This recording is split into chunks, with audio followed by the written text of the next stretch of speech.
Hello dear friends, Rudra institute Durg आपका पुनः स्वागत करता है।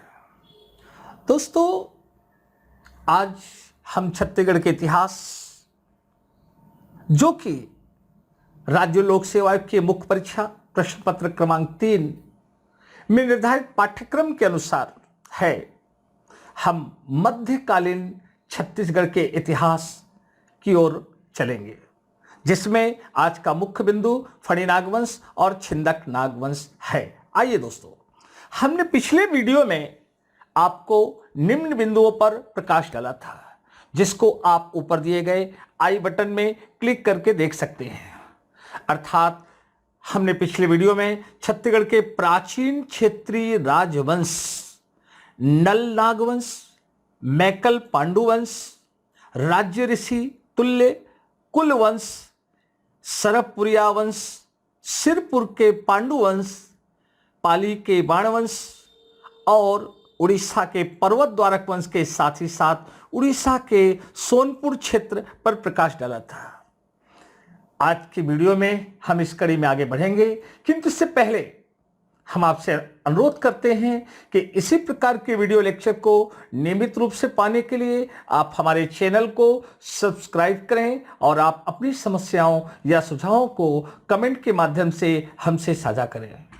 दोस्तों, आज की कड़ी में हम छत्तीसगढ़ का मध्यकालीन इतिहास अर्थात 1000 ईस्वी से लेकर 1757 ईस्वी तक पर प्रकाश डालेंगे। इस कड़ी में हमने कुछ वीडियो के माध्यम से अलग अलग मुद्दों पर आपके समक्ष से जानकारियां प्रस्तुत की है। दोस्तों, सबसे पहले यह जानना जरूरी है, आपके मन में प्रश्न उठ रहा होगा कि आखिर छत्तीसगढ़ के इतने विस्तृत इतिहास में कहां से प्राचीन, कहां मध्यकाल और कहां से आधुनिक काल प्रारंभ होता है, अर्थात इसके माइलस्टोन क्या है।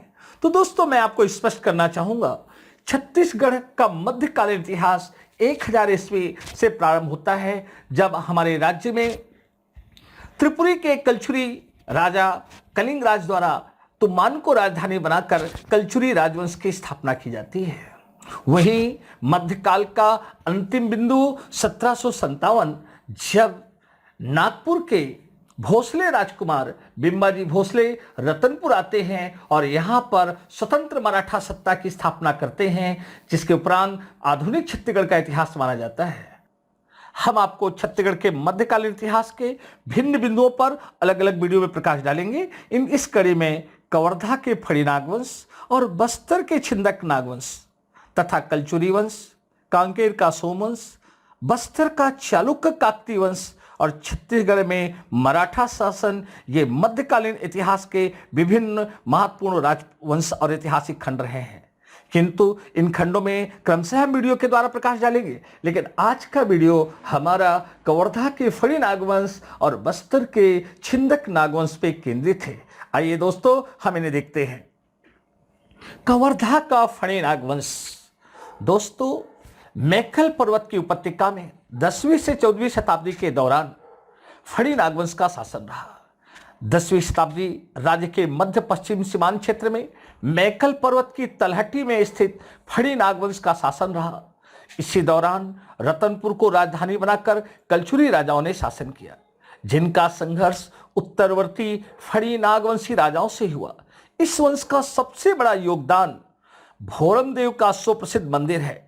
इस वंश के विषय में हमें चौराग्राम अभिलेख, मड़वा महल अभिलेख और पचराही से प्राप्त मुद्राओं से होता है। इस वंश के अंतिम शासक मोनिंगदेव की जानकारी ब्रह्मदेव राय के खल्लारी अभिलेख से भी मिलती है। यह राजवंश मूलतः गौड़ समुदाय से संबंधित था, जिसका वैवाहिक संबंध कलचुरी राजवंश से रहा। राजधानी फणी नागवंशी राजाओं की राजधानी वर्तमान कवर्धा था। ये कलचुरियों के अधीनस्थ मांडलिक या सामंत थे। फणी नागवंशियों की उत्पत्ति कुछ इतिहासकारों के अनुसार है वंश से मिलती है। है अपनी उत्पत्ति अहिधन है से मानते हैं। कवर्धा के नागवंशी भी अपनी उत्पत्ति अहि एवं मिथिला जातकर्ण ऋषि की कन्या से मानते हैं, जिनका पुत्र अहिराज हुआ। तो दोस्तों, यह जानने का महत्वपूर्ण बिंदु है कि मैकल पर्वत की उपत्यका में फणी नागवंश का शासन था। इस वंश का संस्थापक अहिराज था।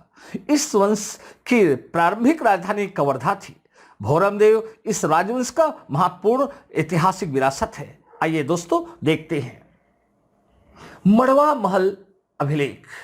1349 में वर्तमान घासीदास संग्रहालय रायपुर में सुरक्षित फणी नागवंश की उत्पत्ति के विषय में मड़वा महल अभिलेख से काफी जानकारी मिलती है तथा इसका वंश वृक्ष पर भी प्रकाश डलता है। इस शिलालेख में फणी नागवंश के 24 राजाओं की वंशावली दी गई है जो क्रमशः इस प्रकार है: अहिराज, राजवेल, घणीधर, माहिमदेव, सर्ववदन, गोपाल देव। दोस्तों ये छठवां शासक काफी महत्वपूर्ण था और भोरमदेव का मंदिर गोपाल देव के समय बनाया गया था। बलदेव, भुवनपाल, कीर्तिपाल, जयपाल, महिपाल, विषमपाल, जनहू, जनपाल, यशोराज, कन्हड़देव, लक्ष्मी वर्मा, खड़गदेव, भुवन केमल, अर्जुन, भीम, भोज, लक्ष्मण और 24वें शासक रामचंद्र, फणी नागवंशी शासक रामचंद्र, जिन्होंने इस अभिलेख का उत्कीर्णन करवाया था। आइए दोस्तों फणी नागवंश के प्रमुख शासकों और उनके योगदान पर प्रकाश डालते हैं। अहिराज फणी नागवंश का संस्थापक या आदि पुरुष माना जाता है। गोपाल देव फणी नागवंश के वंश तालिका में छठा शासक। इसके शासनकाल में ही भोरमदेव के मंदिर का निर्माण 1089 ईस्वी या 11वीं शताब्दी में हुआ था, जो वर्तमान चौरा गांव के निकट है। खजुराहो के मंदिर से प्रेरित होकर यह लाल बलुए पत्थर से बनाया गया मंदिर है, इसलिए इसे छत्तीसगढ़ का खजुराहो भी कहा जाता है। नागर शैली, चंदेल शैली से निर्मित है यह मंदिर। भोरमदेव नामक एक आदिवासी देवता को समर्पित है, अर्थात शिव का ही स्वरूप है। इस राजवंश के दो प्रसिद्ध नरेशों की मूर्ति अभिलेख भी हमें यही मंदिर प्रांगण में मिलते हैं, भोपाल देव और यशोराज। गोपाल देव अंकित मूर्ति अभिलेख ग्राम छपरी स्थित भोरमदेव मंदिर के सभा मंडप में स्थित है। फणी नागवंशी शासक रामचंद्र देव, इसने मड़वा महल का निर्माण 14वीं शताब्दी में करवाया था। यहां प्राप्त अभिलेख के अनुसार 1349 ईस्वी में यह महल बनवाया गया था। मड़वा महल मूलतः एक शिव मंदिर है और विवाह के प्रतीक है। यहां से प्राप्त शिलालेख 1349 ईस्वी का है, जो वर्तमान में रायपुर में महंत गुरु घासीदास संग्रहालय में स्थित है। मड़वा महल में इस वंश के शासक रामचंद्र देव का विवाह कलचुरी नरेश की कन्या अंबिका देवी के साथ हुआ था, जिससे उसके अर्जुन और हरिपाल सिंह नामक 2 पुत्र हुए थे। मोनिंग देव, इसे कलचुरी शासक ब्रह्मदेव के पिता रामचंद्र राय या रामचंद्र देव ने पराजित किया था। यह जानकारी हमें ब्रह्मदेव के खल्लारी शिलालेख से मिलती है। आइए दोस्तों फणी नागवंश का सबसे महत्वपूर्ण योगदान भोरमदेव मंदिर। छत्तीसगढ़ के खजुराहो के नाम से विख्यात इस मंदिर का निर्माण 11वीं शताब्दी में फणी नागवंशी शासक राजा गोपाल देव ने करवाया था, किंतु कुछ विद्वान और इतिहासकार इसका निर्माता लक्ष्मण राज को मानते हैं। लेकिन दोस्तों ऐतिहासिक संदर्भ और साक्ष्यों में स्पष्ट है कि भोरमदेव मंदिर फणी नागवंशी शासक गोपाल देव ने ही बनवाया था। यह मंदिर नागर शैली में बना तांत्रिक मंदिर है। मंदिर कवर्धा से 18 किलोमीटर उत्तर पश्चिम में मैकल पर्वत की उपत्यका में स्थित है। इसके निकट बेगा आदिवासी बहुल चौरा ग्राम स्थित है। बलुए पत्थर से निर्मित यह मंदिर मैथुन शिल्प के लिए जाना जाता है, इसलिए इसे छत्तीसगढ़ का खजुराहो कहते हैं। मड़वा महल भोरमदेव मंदिर से 1 किलोमीटर पहले छपरी ग्राम के निकट मड़वा महल मंदिर स्थित है। इसका निर्माण फणी नागवंशी राजा रामचंद्र देव ने 14वीं शताब्दी में कलचुरी राजकुमारी अंबिका देवी से अपने विवाह के उपलक्ष्य में करवाया था। आपके समक्ष मड़वा महल मंदिर के चित्र दिखाई देते हैं। छिरकी महल मड़वा महल से 1 किलोमीटर दक्षिण की तरफ छिरकी महल है। यह एक छोटा मंदिर है जिसके विषय में यह जनश्रुति है कि यहाँ पर बकरी की खुशबू या गंध फैली रहती है। छिरकी महल का निर्माण गोपाल देव ने करवाया था, ऐसा यहाँ प्राप्त अभिलेख से जानकारी मिलती है। दोस्तों, इस तरह से हम कह सकते हैं कि आज आपने छत्तीसगढ़ के इतिहास के इस खंड में फणी नागवंश के विषय में जानकारी प्राप्त की। और आपके मन में प्रश्न होगा, छत्तीसगढ़ का खजुराहो किसे कहते हैं? भोरम देव का सुप्रसिद्ध मंदिर, यह मंदिर किस वंश ने बनवाया? फणी नागवंशी राजा ने। दोस्तों, आइए इस खंड के तहत आज हम आपको राज्य के दक्षिण में बस्तर ले चलते हैं। दोस्तों, 10वीं शताब्दी में बस्तर में छिंदक नागवंशी राजाओं का शासन था, जो 10वीं से लेकर 14वीं शताब्दी तक यहां शासन किए। जिस समय दक्षिण कोसल पे कलचुरी राजवंश का शासन था, उसी समय बस्तर में छिंदक नागवंश का शासन था। नाग युग में 10वीं से 14वीं शताब्दी के बीच बस्तर अंचल का अधिकांश भाग चक्रकोट या भ्रमरकोट के नाम से जाना जाता था। छिंदक नागवंशी राजा चक्रकोट के राजा के नाम से भी जाने जाते थे। चक्रकोट के छिंदक नाग सोमेश्वर देव प्रथम के कुरुसपाल अभिलेख में चक्रकोट राज की सीमा का पता चलता है। चक्रकोट का दक्षिणी भाग गोदावरी नदी तक फैला हुआ था, जबकि पूर्व में सबरी और तिलेरू नदियां थी। पूर्वी घाट पर्वतमाला इसकी सीमा थी। उत्तर में केशकाल की पर्वतमाला और पश्चिम में प्राणहिता नदी चक्रकोट की सीमा का निर्धारण करती थी। दोस्तों, प्राचीन ऐतिहासिक साक्ष्यों के अनुसार चक्रकोट की राजधानी भोगवतीपुर थी और इसलिए छिंदक नागवंशी राजा भोगवतीपुरेश्वर की उपाधि भी धारण करते थे। दोस्तों, यह प्रश्न कई बार आ चुका है कि छत्तीसगढ़ के किस प्राचीन राजवंश के राजा अपने आप को भोगवतीपुरेश्वर कहना पसंद करते थे? बस्तर के छिंदक नागवंशी राजा। चक्रकोट के नागवंशी नृपतियों के अभिलेखों में उन्हें छिंदक कुल का कहा गया है। दोस्तों, छिंदक नागवंश के प्रमुख शासक और उनके ऐतिहासिक योगदान के विषय में हम क्रमशः चार्ट के द्वारा आपके समक्ष प्रकाश डालते हैं। नृपति भूषण, यह छिंदक नागवंश का प्रथम शासक था, जिसका उल्लेख राज्य में तेलुगु भाषा के प्राप्त अभिलेख शिलालेख एर्राकोट अभिलेख से जानकारी मिलती है। एर्राकोट अभिलेख छिंदक नागवंश के आदि पुरुष नृपति भूषण पर प्रकाश डालता है। ध्रुव धारावर्ष या जगदेव भूषण, यह नृपति भूषण का उत्तराधिकारी था। इसका बारसूर के शक संवत का एक शिलालेख प्राप्त हुआ। इस शिलालेख में उल्लेखित है कि ध्रुव धारावर्ष के सामंत चंद्रादित्य ने बारसूर में एक तालाब का उत्खनन करवाया था तथा यहां एक शिव मंदिर का निर्माण करवाया था, जिसे चंद्रादित्य महादेव का मंदिर कहा जाता है, जो आज भी बारसूर में स्थित है। धारावर्ष जगदेव भूषण की मृत्यु के बाद उसके दो संबंधियों मधुरांकत देव और उसके पुत्र सोमेश्वर देव के बीच सत्ता संघर्ष की स्थिति उत्पन्न हो गई। धारावर्ष जगदेव भूषण की मृत्यु के उपरांत मधुरांतक देव तथा सोमेश्वर के बीच सत्ता संघर्ष की स्थिति उत्पन्न हो गई, क्योंकि मधुरांतक देव ने नारंगी नदी के उत्तर में भ्रमरकोट को राजधानी बनाकर स्वतंत्र सत्ता स्थापित कर ली थी। धारावर्ष के पुत्र सोमेश्वर और मधुरांतक देव के मध्य संघर्ष हुआ, जिसका परिणाम स्वरूप सोमेश्वर देव ने मधुरांतक देव की हत्या कर अपने राज्य को पुनः प्राप्त किया। यह जानकारी हमें सोमेश्वर प्रथम के कुरुसपाल अभिलेख से मिलती है।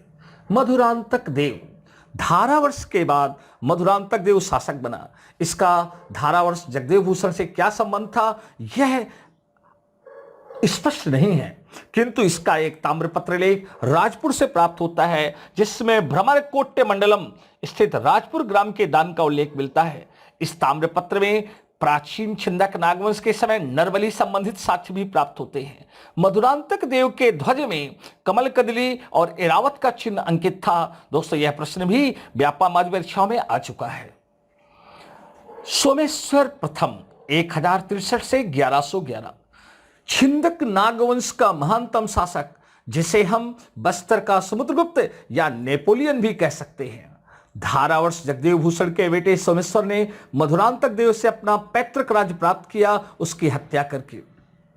सोमेश्वर देव प्रथम एक महान योद्धा, विजेता और पराक्रमी नरेश था। कुरुसपाल अभिलेख में इसका ही सोमेश्वर देव की बहन मासक देवी का भी एक उल्लेख मिलता है, जो कि एक विदुषी महिला थी।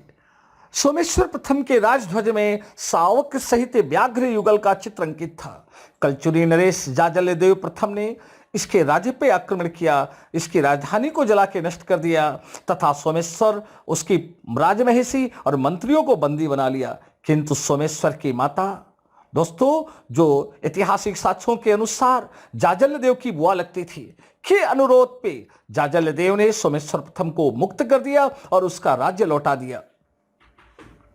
कन्हर देव सोमेश्वर की माता गुंड महादेवी के नारायण पाल से प्राप्त शिलालेख से ज्ञात होता है कि 1111 ईस्वी में सोमेश्वर का पुत्र कन्हर देव राजा बना। इसके अतिरिक्त कुरुषपाल अभिलेख एवं राजपुर ताम्रभिलेख में भी कन्हर देव के शासन का उल्लेख मिलता है। इसे एक विस्तृत राज्य अपने पिता सोमेश्वर से विरासत में मिला था।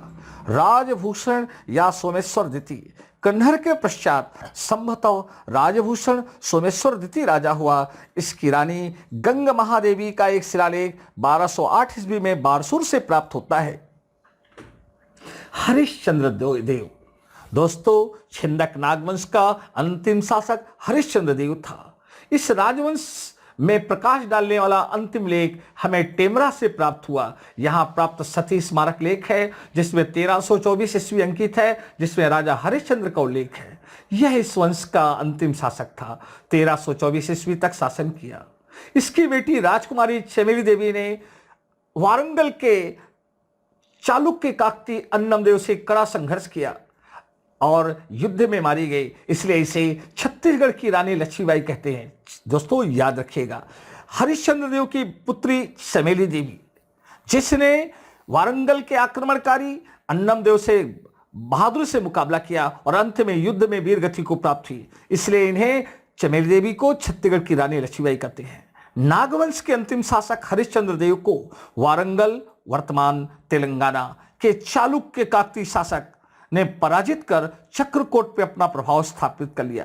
काकती शासक अन्नमदेव ने 1300 ईस्वी में मांधाता को राजधानी बनाकर शासन करना शुरू किया। 1313 से 1325 के मध्य दक्षिण बस्तर पे अपने प्रभाव की स्थापना की और इंद्रावती के उत्तरी क्षेत्र को जीतकर मांधाता में राजधानी स्थापित की। छिंदक नागवंशियों ने बारसूर में मामा भांजा मंदिर का भी निर्माण करवाया। आइए दोस्तों, हम ये देखते हैं कि बस्तर का सबसे बड़ा पुरातात्विक ऐतिहासिक स्थल जो कि छिंदक नागवंशी सत्ता का सर्वश्रेष्ठ ऐतिहासिक विरासत है, बारसूर। बारसूर वस्तुतः छिंदक नागवंशी शासक जगदेव भूषण या ध्रुव धारावर्ष के आमंत चंद्रादित्य के समय ऐतिहासिक विरासतों के निर्माण के लिए जाना जाता है। छिंदक नागवंशी स्थापत्य का सर्वश्रेष्ठ केंद्र बारसूर, जो कि वर्तमान में दंतेवाड़ा जिले के उत्तर में इंद्रावती नदी के किनारे बस्तर का सबसे बड़ा पुरातात्विक स्थल स्थित है। छिंदक नागवंशी शासक ध्रुव धारावर्ष के अमात्य चंद्रादित्य द्वारा यहाँ चंद्रादित्य महादेव का मंदिर और अनेक तालाबों का निर्माण करवाया गया। बारसूर में मामा भांजा का मंदिर, बत्तीसा महादेव का मंदिर, भगवान गणेश की युगल प्रतिमा प्राप्त हुई, जो निम्न चित्रों के द्वारा आपके समक्ष स्पष्ट है। दोस्तों, हमने आपके समक्ष मध्यकालीन भारत की पहली कड़ी में छिंदक नागवंश और फड़ी नागवंश के ऊपर प्रकाश डाला और काफी रोचक जानकारी आपको दी। हमें यह उम्मीद है कि आपको यह वीडियो जरूर पसंद आएगा और आपके सुझाव और कमेंट आमंत्रित हैं। दोस्तों, इस कड़ी में हमारा अगला वीडियो छत्तीसगढ़ का मध्यकालीन इतिहास और कलचुरी राजवंश होगा। कलचुरी राजवंश जो कि हमारे राज्य में 1000 से 1742 ईस्वी तक शासन की थी। आइए दोस्तों, थैंक्स फॉर वॉचिंग। दोस्तों, हमें आपको धन्यवाद करते हैं कि आपने वीडियो देखा और यदि आपको पसंद आ रहा है वीडियो तो लाइक, शेयर और सब्सक्राइब जरूर करें। थैंक्स।